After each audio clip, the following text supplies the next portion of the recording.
All right, Colts fans, we're back with another film session interview. Today we are joined by Colts wide receiver Marcus Johnson.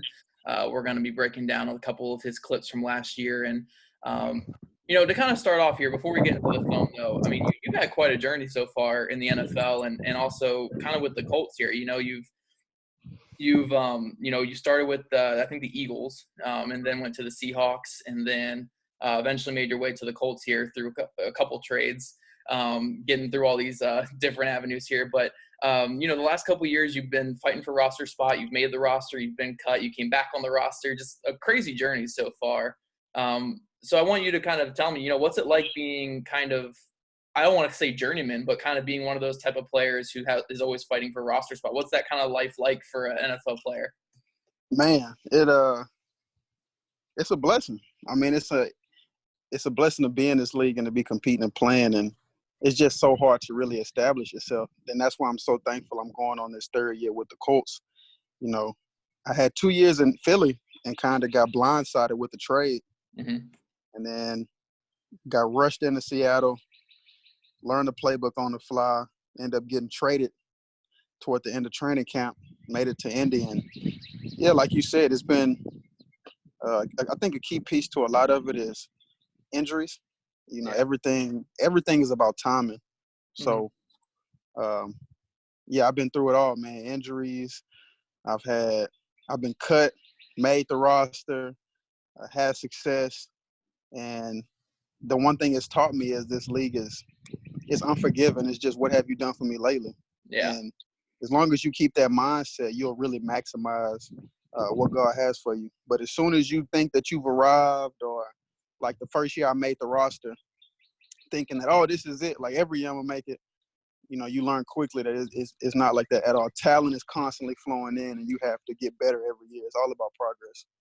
Yeah, absolutely. And then, talking about that trade to Indy, I think they traded I think it was Darrell Daniels they traded for you. So some fourth or fifth string tight end they traded for you. They got you here into Indy. And a big reason for that, from everything that we heard from interviews and stuff, was, your relationship with Frank Reich and Frank Reich's familiarity with you. So now after, playing under him for these last couple of years, and also, and with your time in Philly, what's your relationship kind of like with Frank Reich? And also, what's your kind of, I guess, your opinion on him as a coach and a leader of this locker room? Man, he's a strong Christian man. I love it, man. He knows football. He loves football in and out. He has a passion for it. He walked away and he was a pastor at one point in time. Yeah. Or he went to seminary, I believe, and he went through that whole journey and came back to football. So it shows you how much he loves the game, how much he's willing to sacrifice for it. And, it was a really big piece of me being traded from Seattle, him being familiar with me being familiar with the playbook that they were implementing at the time. And it's just been – it's all – like, I really believe in this league, you really establish yourself when you have the coaches behind you, when you have somebody like a Frank corner and someone who believes in you, and they've seen you play and they're willing to take a chance on you and watch you grow. And that's what it's been since I've been in Indy. Like, despite the injury that I had, like a year and a half ago, some of the other things that have happened, it's been growth every year, and that's the beauty of it. So I'm excited to see what year 3 brings. Yeah, absolutely. And, this past year, you really hit your stride late in the season. Had a couple really big games. Against the Bucs, you had your first 100-yard game in the NFL, which we're going to talk about with the film here. And you had a couple other really good games and really good moments in games. But now going into this next year, the Colts made a big addition. They brought in a guy in Phillip Rivers who, could be a Hall of Famer one day, and he could be, a big step up at quarterback for you. How excited are you to be, potentially catching passes from a guy like Phillip Rivers? Man, it's gonna be awesome. I think it's gonna be one of those things where, obviously, as a student of this game, you learn more about yourself when you're around guys like that, leaders like that. You see how they prepare, how they approach the game of football. I mean, he's freaking 38 years old. Yeah. So his passion is unmatched. Just passion alone is unmatched. But the way that he has to take care of his body, he has to juggle having a family and putting his all into this game. It's a lot that you can just sit back and learn from. And I've had the privilege to be around a lot of great quarterbacks. Carson Wentz, Russell Wilson. Man, Andrew Luck, now him, is just one of those things where I'm just a sponge, and the trait that I see in all those guys is, um, they're just, it's like when they walk into in the building, it's business. You know what I mean? I think a lot of times you have that mindset of like, oh, I'm playing the game that I love, and enjoying it, but you forget that it's still a business at the end of the day. And everything they do, the way they approach meetings, the way that they interact with the coaches, with the players, the way that they approach game day, like it's a business mentality, and it's like a laser focus that's unmatched. Like they just know how to tap into that and get it to work. Yeah. I'm excited to see what he has to bring to the team and how he help him.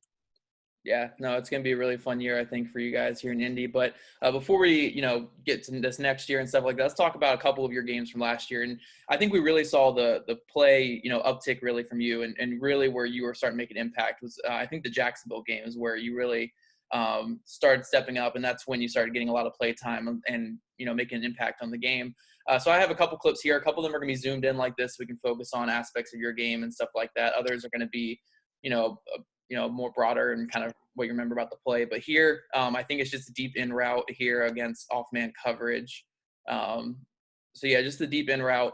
And what I really like about this play, and something that you can go in a little more detail in, is, when it comes to in routes like this, especially on off-man coverage, is how you have to sell that vertical route. Yep. You're a big-time speedster guy. We'll see in other clips here. But how important is it really for a receiver to sell that vertical route to be effective on that from 10, 15 yards? Crucial, especially when they're playing off man, because they're looking at the quarterback. They're looking at his drop step. Is he looking like he's getting ready to air it out? Where's his eyes? And that cornerback can see all of that. And for me, if I'm selling that speed, it takes away from his attention of the quarterback as well as me getting my depth. As long as I'm pushing, I'm getting my depth. He has to respect it. And although he might look at the formation and have an idea of what's coming, if I can sell that speed and get to my depth, it's really hard for him to react because he doesn't want to take that chance and get beat deep. So those are the two biggest keys when you run in routes in this league, which any route is selling it, utilizing what God's blessed me with speed, and making sure I get all of my depth and come back to the ball, attack the football. Yeah, certainly. And, another aspect where it comes to receiver plays, I always hear the term landmarks and stuff like that. And this is one where I'm sure you have like a 15-yard landmark or so. How important is it for you to hit those landmarks and be precise with your landmarks when you're kind of coming out of your cuts and stuff? Hey, them landmarks crucial now. If you want that safety to punch you in your chin, if you want to take that big hit, go ahead and play with the landmark and see what it gets you. And whenever you do that, man, it's so critical from the split that you take, the depth that you get, when you break down, and even on this play, I said a little earlier, coming back to the football, if I waver off a little bit or if I fade into the route, he's cutting me off. But since I'm able to attack the ball and he's respecting the idea of me possibly going vertical, it takes him that much longer to get out of his break, and I'm able to make a play on it. So, I mean, it's bang, bang. As soon as I catch it, he's right there. Yeah. And, that's always a big part of playing receiver is, there's rarely any time where, you're going to be able to catch the ball, gather yourself, and move. These corners are elite athletes as well. They're going to be right on top of you. I mean, even if you do everything right, they're going to be on top of you. And I love how you mentioned here how you're able to come back to the ball. With how hard it is to get separation in the NFL, how important really is it to always come back to that ball and fight, for yards coming back and help your quarterback out that way? I mean, you just got to make it a habit. It starts like in the off season, like the way that you train, catching the ball with your hands, really looking everything in and building that habit. So when it comes game time, this league is really a league of contested catches. Like you got a lot of guys who are talented. They have a lot of different traits that they can bring to the game, especially at receiver, different skill sets. But the ability to make the contested catch, like when you look at guys like Anquan Bolden, Dez Bryant, Larry Fitzgerald, they're not speedsters, but they know how to create separation. And when need be, they're the king of contested catches. And that's going to keep you in this league over other things. Yeah, for sure. I mean, again, there's so many elite athletes in this game, that cornerback, safeties, they're going to be on top of you every single time, especially with linebackers. Now, I know Darius plays at what, like 210 now? Nah. Darius for sure playing at least 220. Okay. But I thought I saw something his rookie year. He played at like 210 or something, or he's trying to lose weight again or something. oh, I don't know about that. Now I did see a post where he was saying coming into the league, a lot of people told him he needed to be bigger. Oh, And okay. he's been one of the best backers in the league at a lighter weight. But man, these linebackers, bro, 4'4", like four. What's the old boy from Clemson? Oh yeah, he's like a hybrid safety linebacker type. But yeah, he ran like he ran like 4.3 something, I think. Man, he put on 10 pounds. He a linebacker in this league. Like, dude is a freak athlete, bro. And they're so tall and freaking basketball arms and wingspans. Like, this game, when you talk about landmarks, like, landmarks will put you where you need to be, protect you, and it'll bail you out because these quarterbacks are dependent on you to be where you need to be. And those landmarks will avoid any kind of interceptions, any kind of batted balls. And, you know what I'm saying? At least it'll put you in the best position to make a play. Yeah, absolutely. Yeah, and like you're saying, there's just freaks in this NFL, so you really need to be on those landmarks. I mean, another guy I think the Redskins drafted in the first round was a guy who ran 4.4, who plays defensive end. I mean, there's just freaks. Come on So, now. freaks, man, just freaks in this league. But Somebody get the piss test. Let's make sure I'm he just ain't curious. got nothing going on. I'm curious where it's going to get to one day. Like, are we just going to eventually top out at or are we just going to get even freakier and freakier every single year? Well, I mean, they are human limitations. Like, we know that, but we just don't know what the limitation is. Mm-hmm. So eventually, you could very well see a lot of people like right now 4.4. Like when I was growing up, 4.4 was like unheard of. Like a legit 4.4 was like a huge deal. Now, if you run a 4.4, it's kind of like you're an average speed guy, depending on what position you play. You're a receiver, yeah. 4.4 is like, whatever. Exactly. You're across the board. It's 4.4. Now 4.3, but now you're seeing a lot of cats running low 4.3s. Mm-hmm. And that's like, it's holding on, and that's still it's a big deal, obviously. But I mean, come on, we're talking about milliseconds. So, yeah. It's crazy, man. It's absolutely insane. But getting to this next clip here, I think it was your first touchdown of the year against the Jaguars. And this play is just insane all around from the catch you make at the end to Jacoby moving in the pocket. I mean, this is just an absolute insane play. We can watch it here a couple times. But, the way he avoids pressure and how you're working to the sideline there, and he's able to find you in the end zone. But, big part of receiver play, especially on these goal line plays that, people just don't really understand, I guess, enough of, is the ability to, find space and work yourself open for your quarterback. So, early in this play, when he's starts scrambling, what's kind of going through your mind? What are you trying to do here from this point when he's starting to move like this in the pocket? Well, it was, we had more of a spacing concept. So it's really this whole play was set up to be a landmark type of a deal. Mm-hmm. So you really just post up in your landmarks, kind of playing basketball, rebounding, getting guys out the way, trying to make a play tight contested catch. But this play is Jacoby. Like when you look at how Jacoby moves around, this is really on him. And for me, it was just improvising. Like I really wasn't where I was supposed to be. But originally, I ran my hitch route, posted up, seen him scramble. So I scrambled out with him. I'm in the corner where I'm supposed to be to give the right amount of spacing for me and the outside receiver. But then in my mind, just instinct kicks in. A lot of times you hear coaches say, be a football player. And all that means is don't be a robot. They're going to teach you a lot of things, but don't hold back because you want to be so precise. And for me, that's what that was. It's like, he's scrambling for his life. He looking for somebody to throw it to. Man, I'm just finna go move around and make a play. Look for me. You know what I mean? So in that red zone, you got to get big, make sure he can see you and feel comfortable enough to dart it in there.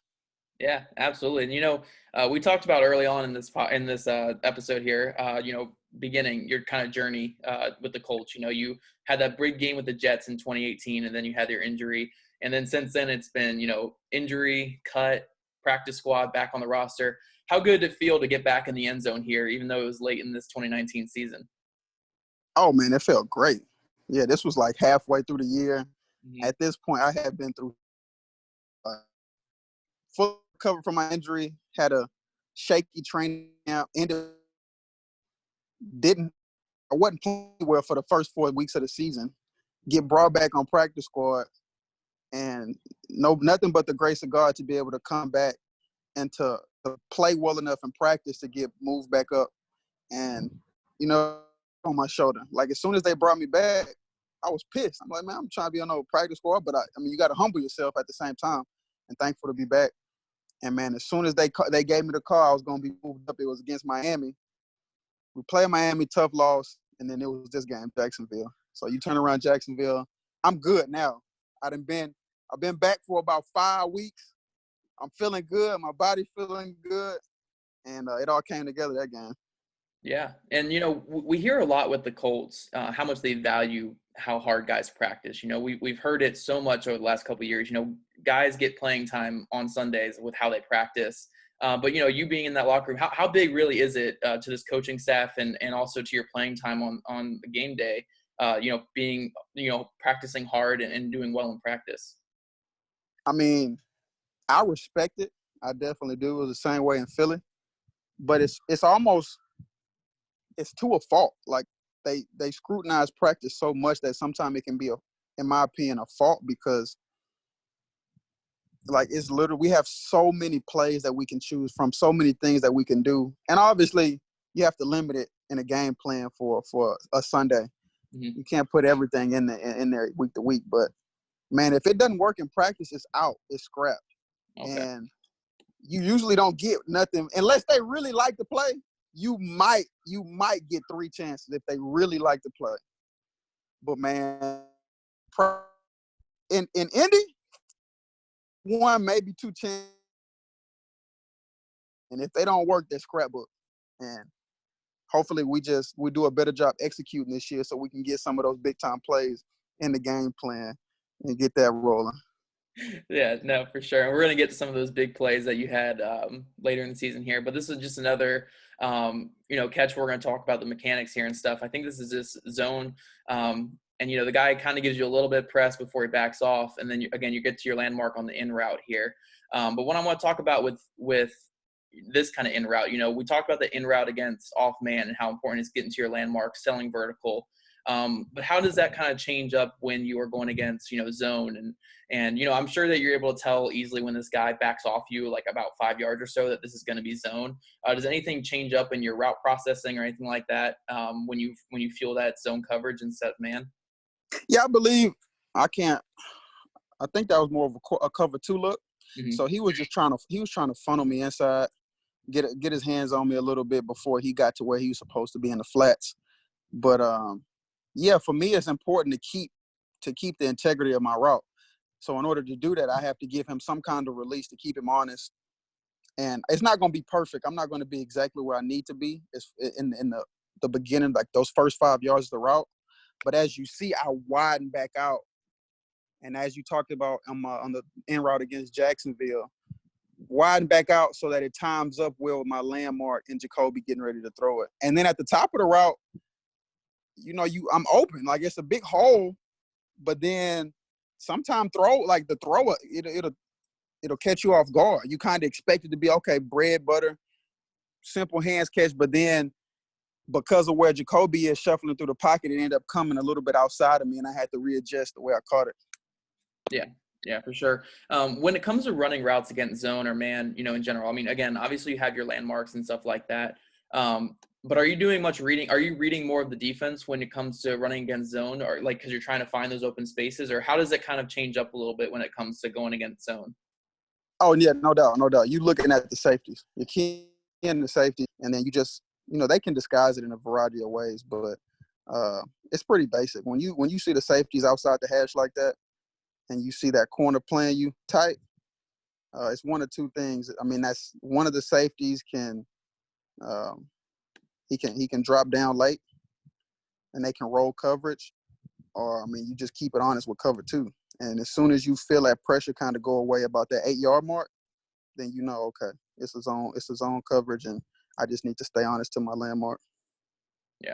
Yeah, for sure. When it comes to these divisional games, Jacksonville, Tennessee, and stuff like that, you guys are really familiar with kind of what they're going to do against you and kind of what you guys are going to want to do against them. how big is that film study kind of come in though for you guys on their kind of defense, especially when it comes against division rivals like that though? It's big. Like it is big, but at the same time, that's where it can get tricky because these same coordinators for Jacksonville, for Tennessee, for Houston, they know like they don't want to be predictable. So you want to look at it in an honest approach and say, okay, this is what their main coverages are. This is how they like to play. But they put wrinkles in it, and they do it to throw you off because you have to play them twice a year. Sometimes 3 times. Like we had to play Houston. Yeah, we had to play them 3 times. So you got to be weary, but be high alert for any kind of wrinkle defense. It's like we know what their base coverages are, what they like to do, and they need to change it up. Or you're gonna see T.Y. streaking down me, Zach, somebody hitting them over and over, and they're not gonna keep allowing that. Yeah, for sure. No, and we definitely saw that from the first Houston matchup to the second one, and also with the other games as well. But getting to this play, this was probably your highlight of the season. Your biggest play of the season here, the long touchdown catch against Tampa. So I kind of just want to get your, what's kind of going through your head here, or what kind of happened on this play to get you so open deep. Man, this was a 3rd down situation, and the clock was running low. Jacoby was trying to get the protection set. At this point, I don't know if he's audible to play. We got lined up kind of late. Like, it was a lot going on. But, I mean, shoot, I knew I had to post. And I knew if that safety decides that he wants to play flat-footed, that it's over the top. Like, I'm beating him with speed. And I just needed a chance. And at this point in the season, it was good to see Jacoby be confident enough to drop back and just throw it up. Early in the season, I don't know if he makes that throw, but at that point in the year, he had enough confidence in me to put it up there. So just capitalize on that. Yeah, no, absolutely. And I completely agree with Jacoby. I like that he is able to get this downfield for you especially after avoiding the pressure here in the pocket.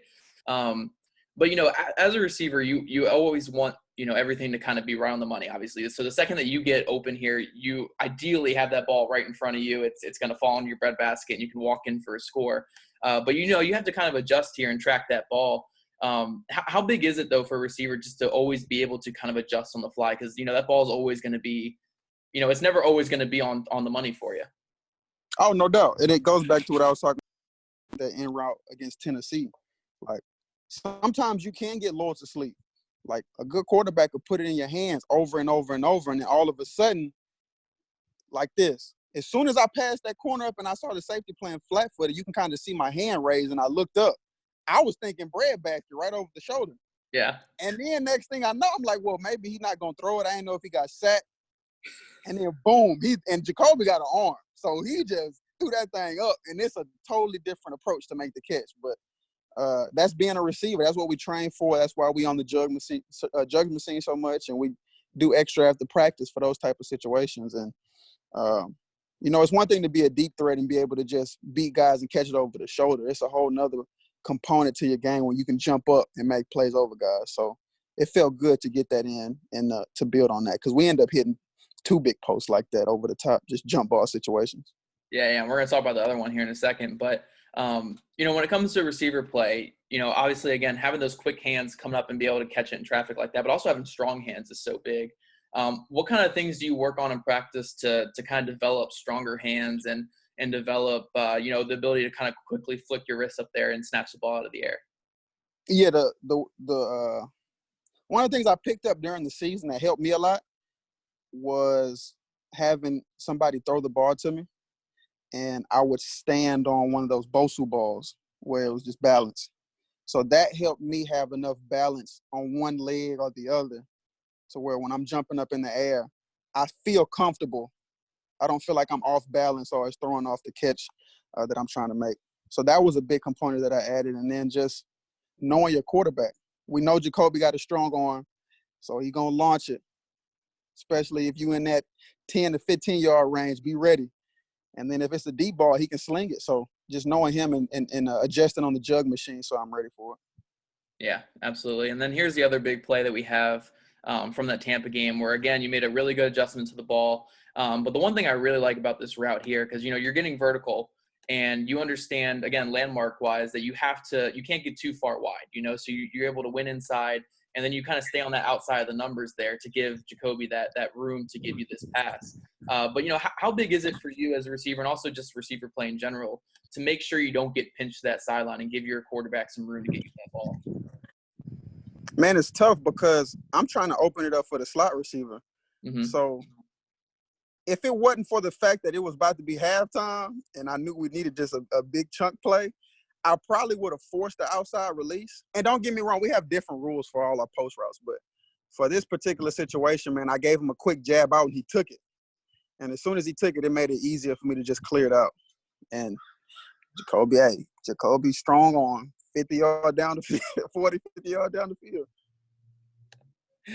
I love it. I mean, he got you the ball too. I mean, were you just feeling confident against this safety in general? I mean, were you telling Jacoby in the huddle, like, hey, get me the ball deep in this game? Like, because, kind of like you said, Jacoby earlier in the year wasn't really getting these balls down the field. Even in your first couple games, he really wasn't getting you the ball that much down the field. What kind of changed about this game to where, he was getting you the ball deep and you were able to make these plays? Practice. Just like you talked about, we hit a couple of deep balls in practice, and these are our bread and butter plays, so they weren't going anywhere, but it just depends on where he wants to put it. Mm-hmm. And like I said, it was earlier points in the season where I would just kind of talk to him. They got a lot going on, but you got to, as a receiver, get your time in and be like, hey, man, I'm open, or just letting them know what's going on. So I think those prior conversations from other games leading up to this in practice was what it took for us to get that connection going. Awesome. And, one thing I always wanted to ask, a receiver, just you in general here is, cornerbacks, we always hear about how crazy their mindset is, corners and safeties, they're just wild dudes. They're the most confident dudes in the entire world. They think everything is always, everything they do is the greatest, especially when the completion's not made, even if they don't do anything that's going on. Oh my God. Yeah, they're always, so yeah, they're doing all that kind of stuff there. But so I want to kind of ask, as a receiver in the NFL, how does your mindset have to kind of be when you're going up against guys like that who are always just so confident, and they're always, at the line, they're always the most confident dudes? How does your mindset kind of have to be comparable to those type of guys that you're going against? I stay in my lane, to be honest with you. Like, I'm always praying for composure and like a calmness about myself, because I know that's when I'm most efficient. And don't get me wrong, like, I turn up like for my teammates. I turn up when I do something big, but when it comes to trash talk and just getting into it with corners, and like you said, it's almost an arrogance about it. It's like, man, you could do everything right and drop a pass, or the ball gets batted down, or it's a little short, and they're jumping up and down like they broke it up. Yeah. And that gets on your nerve. Like, it irks you, and it can easily get in your head if you let it. So I just stay in my zone. I stay calm about it, and I just do me, man. I can't get caught up in that. So who in your NFL career have you gone against who was the biggest talker, cornerback-wise, if you have one that comes to mind? Ooh. Now, it wasn't – one of the biggest ones was Jalen Mills. And I was on the team with him. But he was like that in practice. He was like that in the games. Like, that was just who he was. And if that's you, like, do that. Like, keep building on that, because it worked. Man, I've watched him talk, getting guys' heads, whether he made a play or not, and the confidence that he has. Because even when he gets beat, or even when things happen, it's like, so what? Like, I'm about to come back and make a play. You know what I mean? It's always the next one. So that was somebody who always trash talked, but I respected it because it was genuine. That's who he was from day one. I came in with him. Mm-hmm. And he was always like that. So I respected it, and it was a confidence that you always look at and be like, I need to add that to my game.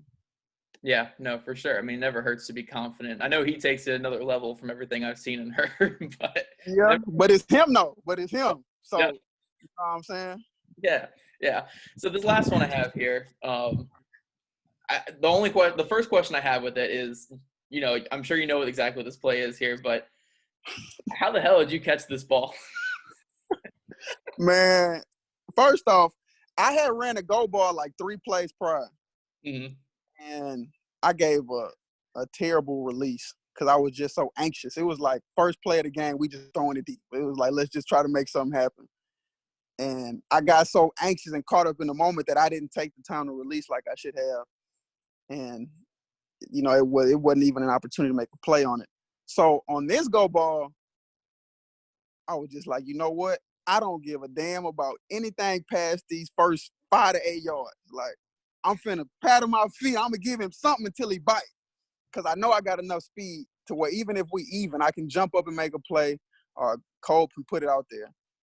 And man, gave him the right release. And I'm gonna be real with you. I side-eyed it like it was a peripheral thing. Like I'm running, and when I noticed it, I'm like, damn, too late. But I just flipped my hips, and I was able to locate it and hold on to it. And if you really look at it, man, it's like 2 fingers on one side of the bar, and then 4 or 5. Like I don't even.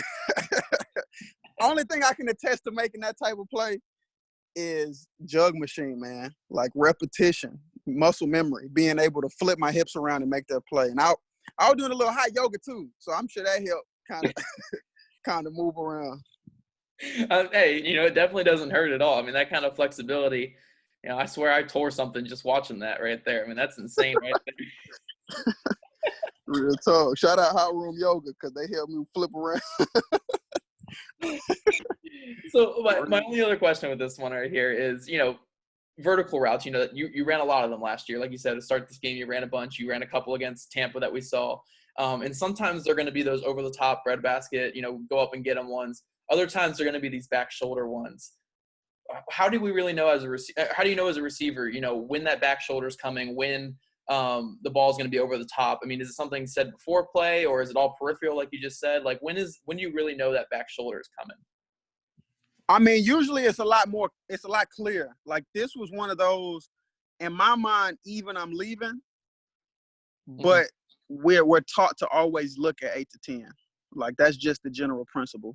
So there is no set in stone rule. It's like, look, quarterback might get pressured, and you might think you want to run past the corner, but he doesn't have the time to do that. So you just need to look 8 to 10, and thank God I did, boy, because if I wouldn't have looked at that 10 yards, coach would have went crazy.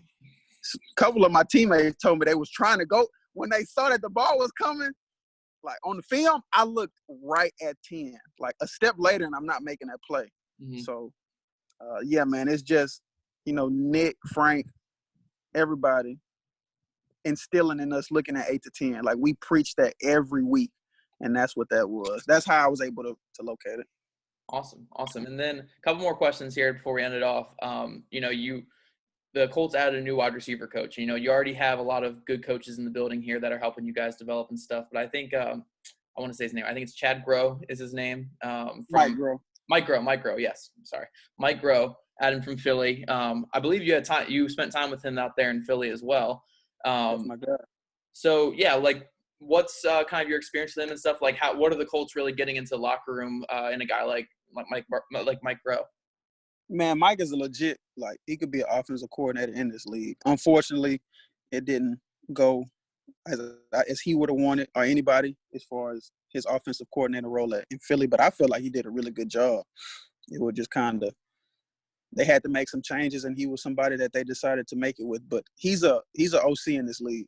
And as a receiver coach, he's intense, man. He loves the game. He's passionate about it. Man, it would be times when we went on that Super Bowl run in Philly where, like, he would be talking to us, and, like, he commanded respect from Toy Smith, all of us young guys. Like, he commanded all of our respect. We knew how teaching us and helping us. Like, that whole receiver room, like, if you look at that receiver that brought him, Rashard Davis, Sweet Feet, he with Tennessee right now. He was an undrafted cat out of JMU. You got Greg Ward out there balling with Philly. You got Nelly, who had the best year with Groh when we made the Super Bowl run. Like myself, everybody learned so much from him. Even when we all got dispersed, it was just lifelong lessons. So to have him back in the building, I've talked to some of the other receivers, like they're still getting to know him. They're obviously a little skeptical, but they respect it. Like they know off the top, when you're around enough coaches that he's passionate and he gonna get the best out of you. You might not always like the way he does it, but you gotta respect it. Awesome. That's definitely good to hear, man. Well, hey, I appreciate your time today. I know we spent quite a bit on here. I mean, even Zoom told me that we're going a little long on, on the interview here. But No one doubt. last thing I want to ask you before we conclude here, and this is for kind of all Colts fans and stuff, is you're going into another preseason battle where nothing's guaranteed for you yet again. Nothing that's new to you so far. But you're definitely ready for this. I mean, obviously we can see on the film that you had your best football at the end of last season. But so I kind of want to ask you, what can Colts fans kind of expect from you going forward, this off season and this upcoming season, and what can we kind of expect from this Colts team this year, and what are your kind of expectations for all that? Man, I'm not big on expectations. I'm just what you're gonna get from me and what you're gonna get from this team is just hard ass work. You know what I'm saying? I'm not finna sit here and tell you it's all these predictions going out, all these expectations. Every year our mindset is Super Bowl. Just like anybody else. If you're a competitor, your mindset is getting the most out of the season. Super Bowl, Pro Bowl, 1,000-yard seasons, like that's the goal. And life happens, like things don't always go as planned, but it doesn't change that mindset. So, like I said, hard ass work, people who gonna come in every day with passion, who love the game, and God willing, we take it all the way. That's our mindset, all the way. Super Bowl. You got Phillip in the building now. You know what I'm saying? You got a lot of a big veteran presence. You have a team that's, for the most part, its core units have been together these last 3 or 2 going into its 3rd year with Frank. So I just truly believe it's going to be growth, and it's going to be explosive, man. The additions that we've added on defense, the draft picks that we've gotten, everything that we're building toward, it's going to be explosive, and it's going to be hard work, and God to take care of the rest. Awesome, man. Awesome. Well, hey, I appreciate your time today. And Colts fans expect a lot out of this guy next year. I mean, he's had his best football at the end of last season. I think even better football is ahead of him. No doubt. Get this end recorded.